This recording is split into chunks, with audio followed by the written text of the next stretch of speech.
Ladies and gentlemen, welcome back to Between the Sharks. Here we are at the ranch. It's Saturday morning and we got a lot to do. I got a couple little brown dog coffee, hopefully helping me kick things off. Let's dive in. So the idea here, fellas, is if we can attach this mini bush hog to this mini skid steer, we can increase our destruction capabilities by like tenfold. Destruction! And with this type of arrangement, the pushing force is directly related to the overall clobbering power. And don't be disappointed, it does still work for this thing, but it also, while we're in there, which is a slippery slope, there are some modifications to the mount for this I would like to make to the bush hog. Specifically, the orientation of these mounts for the mini excavator. The mini excavator is not great at pushing in a single plane. It tends to lift and lower. So if we turn these mounts 90, then we can use the swing of the excavator to chop all kind of stuff up. And that is a motion that this thing does way more efficiently. And for you eagle-eye viewers that are noticing the old Datsun in here, I'm really excited about it. We still haven't done anything with it, but it had to get out of the way because we took this tree down. As soon as I can get 48 hours in a row off of work, maybe we'll get to dive in on this. But today, well, I don't have that. So I'm gonna do everything I can here to not make a meal out of this. All right, these teeth, we got to build a bracket that attaches to the bucket with sleeves through these little poodle snappers, and hopefully we can keep it real simple. I can make a meal out of about anything, but we're going to try to not do that today. 10 inches on center, 2 inches on center. All right, 10 inches and 2 inches. Somebody write that down because I'm going to forget by the time I get back to the shop. There we go.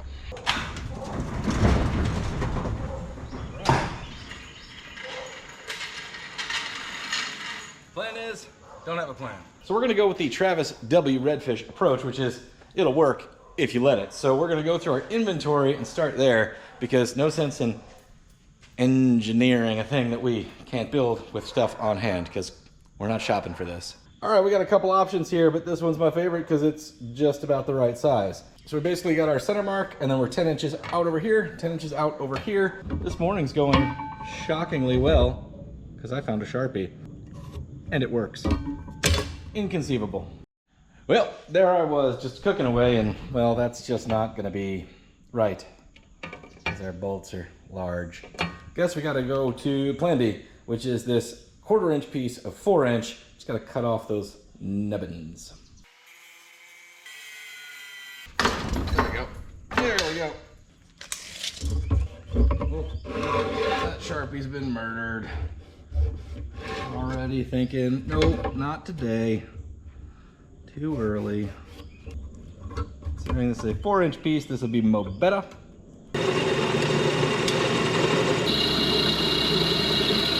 So gang, this is a prime example of setting up your shop correctly. Got this Central Machinery hand-me-down on the bench. I got an old school, I think it's a Delta, about 20 feet that way in the other shop. Haven't turned it on in years because, well, this one's right here. So this is the most rudimentary version. Piece of 16 gauge 1 inch stock running through the 1.5 inch tubes. We'll weld our plate onto those and then probably just drill a hole and put a bolt through that end for safety.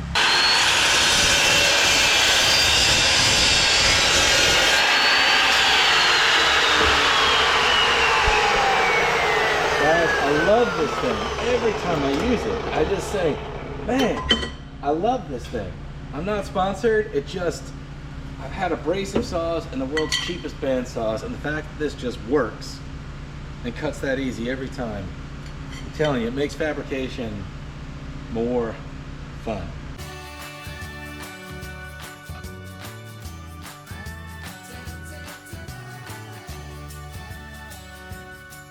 All right, gang, I apologize for the noise. It's basically morning to night around here these days. Just want to give you a quick update on this cinder welder because I did kind of a review on it against that other stuff a while back. I have exclusively used this since, and it hasn't missed a beat, and I actually really enjoy welding with it. I've gone through about a full tank and nearly a spool of wire. No hiccups whatsoever. And I have not even turned on anything on that rig. So I really am trying to test the longevity of this thing. That's the big like X factor. How long will it work? Because it works extremely well. If it keeps that up, it's a hell of a deal. Also, I think they've upped the discount to 30%, which is pretty good. My YouTube buddy AJ also just picked one up, and he had the same issue I did, switching from, you know, a dumb transformer welder to a fancy pants synergic inverter welder. So if you don't know how to set your base settings, I highly recommend getting the Miller app. Mash on MIG, we're gonna do steel. But basically you can take whatever you're welding, mash on the button, and it will give you different wire size and wire speeds with shielding gas and voltage ranges. And that's gonna get you into the ballpark for setting a machine like this.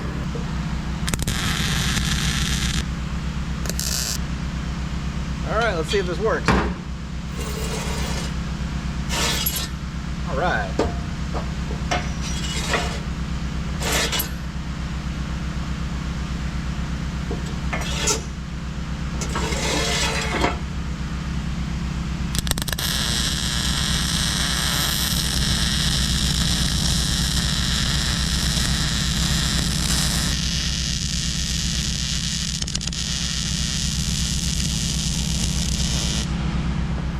All right, gang, so this thing just cooked. I'm impressed with it, just saying. So everything I know about lawnmowers, I learned while doing something for this channel, and some nice feller pointed out in the comments that this contraption back here is not only the grounding mechanism to shut the mower down, which we replaced by adding a ground switch, but it's also a brake, which is important to have released while we're running. They explained to me that's why it was hard to start, and also it's adding extra resistance. So we're gonna modify it. There we go.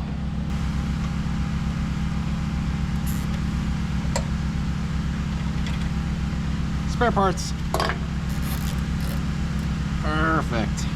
I do want to modify this for the excavator while it's up here at, you know, like the shop. In order to accomplish this, that means I got to cut these off essentially flush with this piece right here. And my battery operated Sawzall is at the other house, and my plug-in Sawzall is AWOL. And that would be the rightest tool for the job. Who did I lend it out to? Around here, tools, it's like a game of Go Fish. It just seems lately I'm doing a lot more lending than borrowing. Grinder it is, because that's the tool that's right in front of me. Dang it.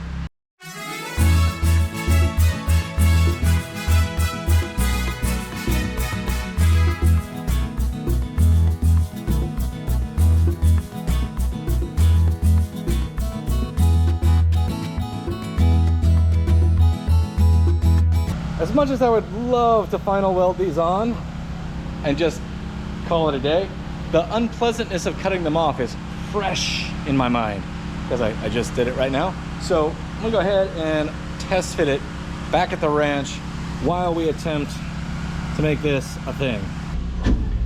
All right, we're gonna boogie back to the ranch. I think we're loaded up. I feel like I need 2 complete toolkits at a minimum. Got stuff here, I got stuff there, I got stuff in different vehicles. I got projects of all shapes and sizes concurrently going. I could do live streaming 12 hours a day for like a calendar year and not even like be close to running out of projects. But unfortunately, I gotta work 12 hours a day for somebody else because apparently their projects are worth more to make money to pay for my projects. All right, phase 1, how did we do? Oh, we blew it over here. Wonder how. Whoops. But those will work. Well, I'm gonna still try to bolt it on there anyway, see what happens.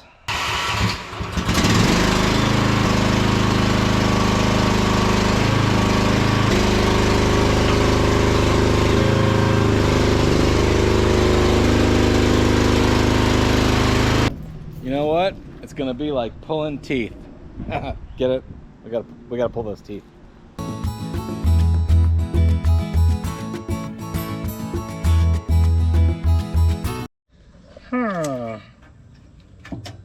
According to my calculations, These are not truly 10 inches on center. They're more like, you know, 9 and 11/16, which is enough to be wrong, for sure. Okay, cool. Fortunately, I brought a fixing tool for this.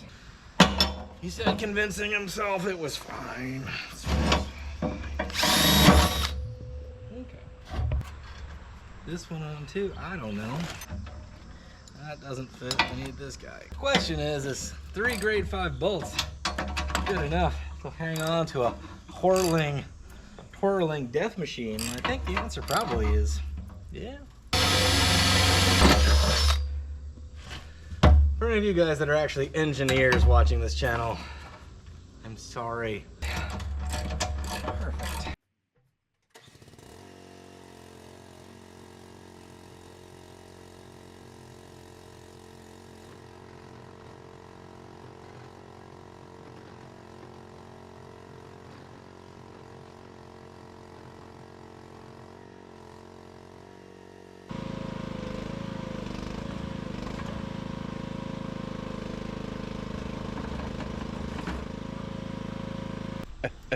That was funny. Do we have any fuel in it? Does anybody know?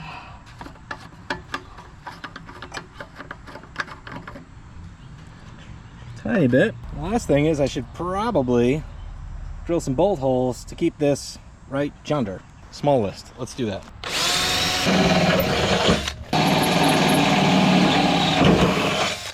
Right. I mean, at this point, looking at it the way that it is, it's very likely that all of this could just stay together, because this contraption does not interfere with this contraption. The excavator mount and the mini skid mount could live on the mount for the whole lawnmower device. We haven't fired this thing up since I made the original video. Not because that was the intention, but life just happens, and it's been months, gang. It goes by so fast. I'm also seeing a lot of curious yellow jackets, which means there's a nest somewhere, and this unfortunately sure seems like a yellow jacket nest finder. Feet clear.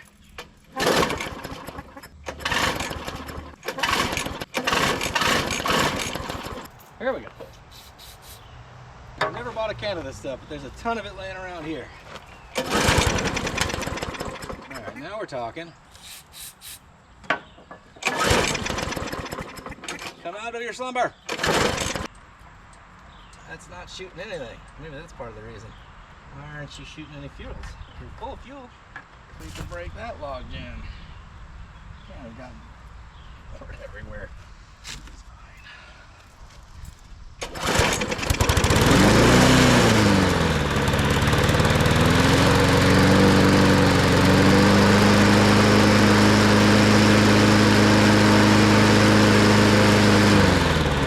All right.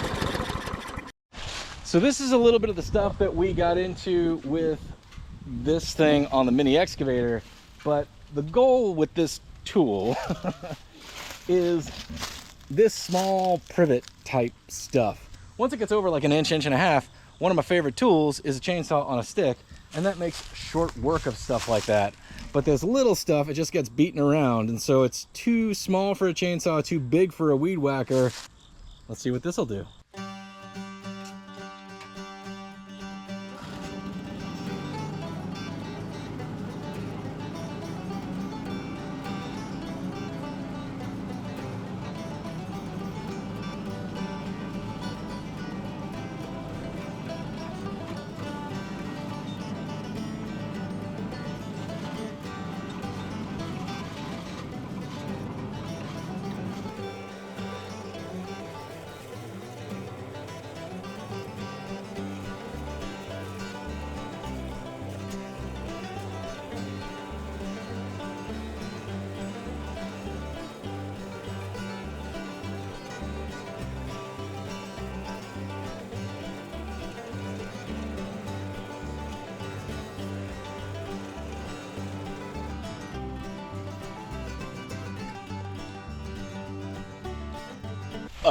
This thing is awesome. It's working very well and very quickly.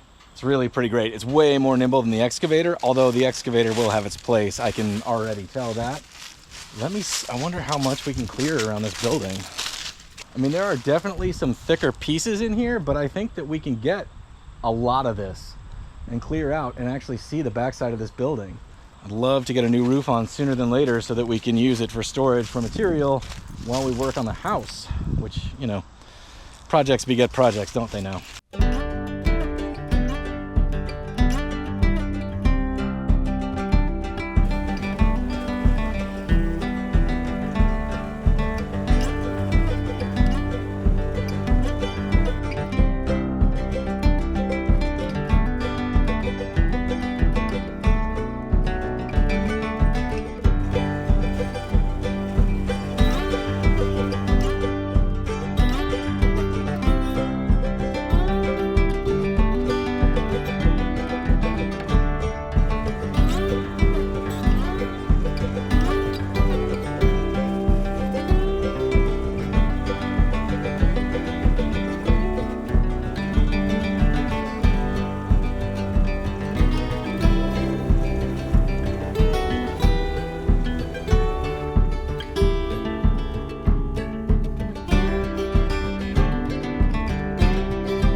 So this is incredibly successful so far. It will take out up to 1.5 inches, but if you don't time it just right, it'll stall it out, which shouldn't be a surprise, but I did want to test the limits. It cut all that stuff. A couple times it stalled, sometimes it didn't. I could tell it was bogging down on that. But this is so successful, I am inclined to go grab my chainsaw on a stick and let these two tools work in tandem. Over here, I also used it to get into this bramble and knock out the privet that's growing up from the bottom. And believe you me, it sure beats climbing in there with some pruners, and the chainsaw on a stick doesn't really like the tiny stuff. It just kind of like beats it up. I'm pretty impressed. I think that there is a version of this where with some of these climbing vines, getting the mini excavator out and pulling those down and like working both machines together to get access to cut what's underneath. I think, you know, if I was a professional landscaping business or a land clearing business, this would be a terrible idea. But a guy just trying to reclaim 1.25 acres that's been neglected for 2 decades, this system is working really well. This thing sure wasn't free, but this thing was left on the property and we brought it back from the dead and it seems to be doing pretty darn well. I mean, already here we can see a lot more. I am going to have to get a legit chainsaw. I have one that hasn't run in 20 years. It's a hand-me-down. Don't know if it runs, but you know, sounds like another project to do another project. But it can take down most of these trees. I think I can handle safely, and then we're gonna have to call my pals for the big ones. Let's go get a chainsaw on a stick. So I'm back with a chainsaw on a stick. I got this Ryobi one as a hand-me-down. I have a Cobalt one that I bought, and they're not very expensive, but boy howdy, will they take care of the rest of this. So I'm gonna dive in and give it hell. See, we can actually see this building.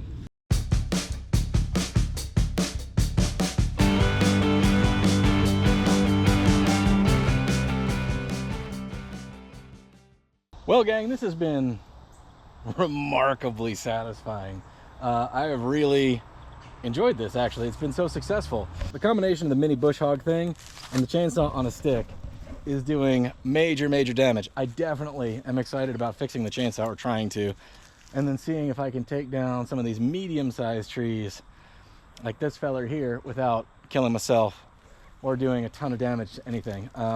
There's plenty of little trees to work my way up, learn how to do a hinge cut, because I don't know any of that stuff.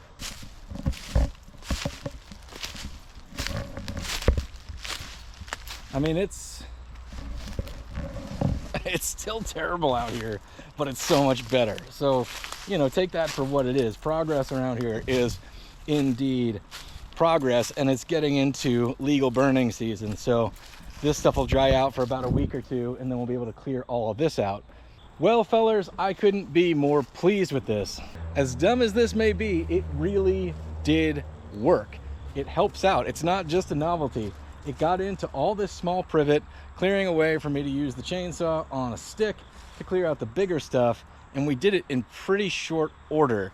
I've got so much to do around here, so the better I can invest my time in tooling or inventing little gadgets for said tooling to make my life easier, the better off I'm going to be. At the end of the day, I have a lot tied up in this investment, and I really need to do the majority of work myself because I simply can't afford to pay somebody else to do it. I must add the value to the project to make the investment successful, essentially.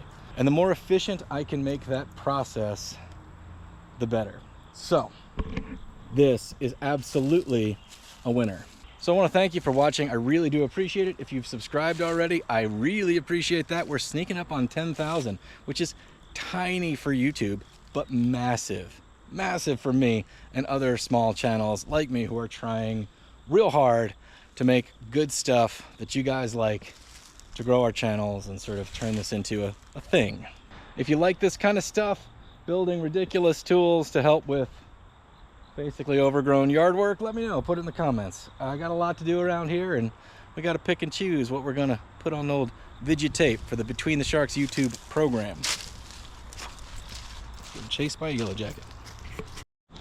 As always, good luck on your projects out there, and we will see you next time on Between the Sharks.